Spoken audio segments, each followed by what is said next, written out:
السلام علیکم ورحمۃ اللہ وبرکاتہ نحمدہ نصلی ونسلم علی رسولہ الکریم اما بعد فاعوذ باللہ السمیع العلیم من الشیطان الرجیم من ہمزہ ونفخہ ونفثہ بسم اللہ الرحمن الرحیم سورۃ انزلناہا وفرضناہا وانزلنا فیہا آیات بینات لعلکم تذکرون۔ بسم اللہ الرحمن الرحیم، اللہ کے نام سے جو بے حد رحم والا نہایت مہربان ہے۔ سورۃ انزلناہا، یہ ایک عظیم سورت ہے، ہم نے اسے نازل کیا۔ وفرضناہا، اور ہم نے اسے فرض کیا۔ وانزلنا فیہا، اور ہم نے اس میں نازل کی آیات بینات، واضح آیات، لعلکم تذکرون، تاکہ تم نصیحت حاصل کرو۔ سورۃ انزلناہا، سورۃ پر یہ جو تنوین ہے سورۃ، یہ تنوین تعظیم ہے، جس کی وجہ سے عظیم سورت ترجمہ کیا ہے۔ انزلناہا، فرضناہا، انزلنا فیہا، یہاں پر اللہ تبارک تعالیٰ نے اپنی عظمت کے اظہار کے لیے اپنا ذکر جمع متکلم کے صیغوں کے ساتھ جو ہے وہ بیان فرمایا ہے۔ یعنی بتانے کا مقصد یہ ہے کہ یہ کتاب، یہ سورت کسی عام بندے کی طرف سے نہیں ہے، بلکہ ہماری طرف سے ہے۔ یعنی اس کے نازل کرنے والا کوئی اور نہیں بلکہ ہم ہیں، یعنی اللہ تبارک و تعالی ہیں۔ تو لہذا کسی بے اختیار خطیب، ادیب، شاعر، واعظ کی بات سمجھ کر اس کو ہلکا جان کر چھوڑ نہ بیٹھنا، بلکہ خوب اچھی طرح جان لو کہ یہ اس کی طرف سے نازل شدہ ہے جو ساری کائنات کا بادشاہ، بادشاہوں کا بادشاہ، مالک الاملاک ہے، جس کے ہاتھ میں ساری کائنات ہے۔ انزلناہا، ہم نے اس کو نازل کیا۔ اس سے یہ بات بھی معلوم ہوتی ہے کہ اس کو نازل کرنے والا اپنی ذات کے اعتبار سے کسی بلند جگہ پہ ہے۔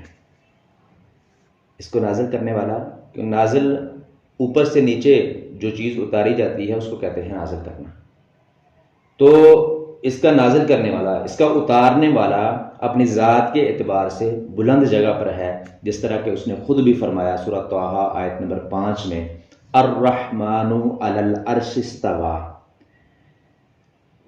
رحمان عرش پر بلند ہوا۔ تو افسوس ہے ان لوگوں پر جو اللہ تبارک و تعالیٰ کے اس صریح فرمان کے باوجود بھی اللہ رب العالمین کی اس بات کو نہیں مانتے کہ اللہ تبارک تعالیٰ عرش پر ہیں۔ کوئی اس کا انکار یہ کہہ کے کر دیتا ہے کہ اللہ تبارک تعالیٰ کسی جہت میں نہیں ہے، نہ اوپر ہیں، نہ نیچے ہیں، نہ آگے ہیں، نہ پیچھے، نہ دائیں نہ بائیں، کہیں نہیں ہیں۔ اور کچھ کہتے ہیں کہ اللہ تعالیٰ ہر جگہ پہ ہے، حالانکہ اللہ تبارک تعالیٰ کے اس فرمان کے یہ دونوں باتیں خلاف ہیں، اور رسول اللہ صلی اللہ علیہ وسلم کی تعلیمات کے بھی خلاف ہیں۔ تو کوئی کہتا ہے کہ اللہ تعالیٰ ہر جگہ پہ ہے، کوئی کہہ دیتا ہے اللہ تعالیٰ کہیں بھی نہیں ہے، کسی بھی جہت میں نہیں ہے۔ تو بلکہ کوئی ان میں سے تو ایسے بھی ہیں جو کہتے ہیں کہ یہ سوال کرنا ہی درست نہیں ہے، جو کہ اللہ کہاں ہے، جو بندہ یہ سوال کرے گا اللہ کہاں ہے وہ کافر ہو جائے گا۔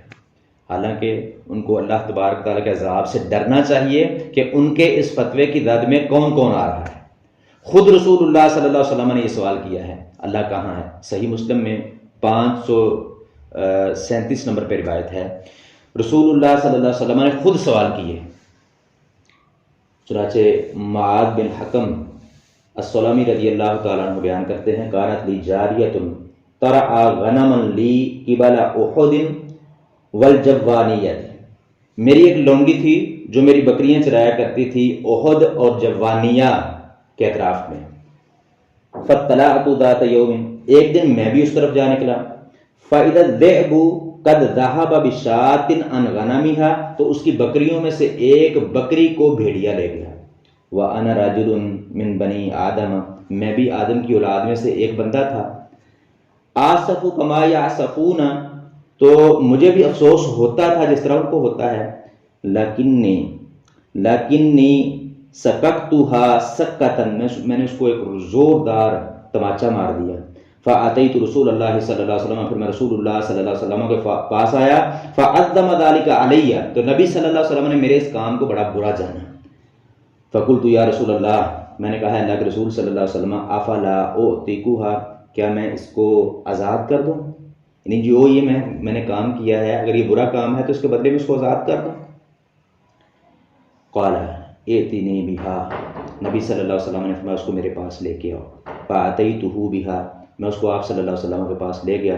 فقال لها، تو آپ صلی اللہ علیہ وسلم نے اس سے پوچھا، اس کے لیے کہا این اللہ، اللہ کہاں ہے؟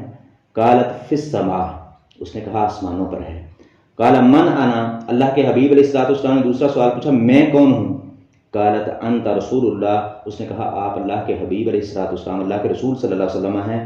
قال اعتقها فانها مؤمنۃ، رسول اللہ صلی اللہ علیہ وسلم نے فرمایا، معاذ کو حکم دیا کہ اس کو آزاد کر دو کیونکہ یہ مومنہ ہے۔ تو رسول اللہ صلی اللہ علیہ وسلم کے فتوے کے مطابق، آپ کی حدیث کے مطابق، جس کا یہ عقیدہ ہے کہ اللہ تبارک و تعالی اپنی ذات کے اعتبار سے عرش پر ہے، تو وہ مومن ہے۔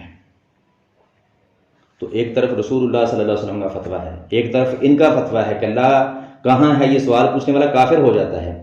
تو ہم رسول اللہ صلی اللہ علیہ وسلم کے فتوے کو لیں گے، ان کے فتوے کی حیثیت رسول اللہ صلی اللہ علیہ وسلم کے فتوے کے مقابلے میں کچھ نہیں ہے۔ اور اسی طرح اللہ رب العالمین کا خود اپنا بھی فتویٰ یہ ہے، الرحمن علی العرش استویٰ۔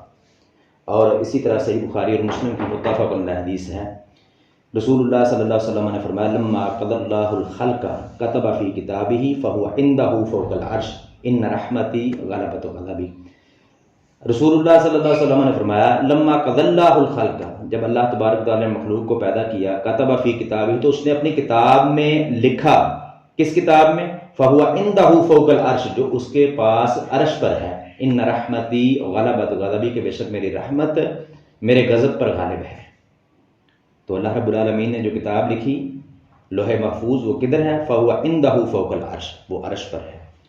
تو صحیح کتاب و سنت کے مطابق جو عقیدہ ہے وہ یہی ہے، اور اس آیت میں انزلناہا سے بھی یہی معلوم ہو رہا ہے کہ اللہ رب العالمین جس نے اس کتاب کو، جس نے اس سورت کو نازل کیا ہے، وہ کدھر ہے؟ اپنی ذات کے اعتبار سے اوپر ہے، تو اوپر سے ہی اس نے اس کو اتارا ہے، نازل کیا ہے۔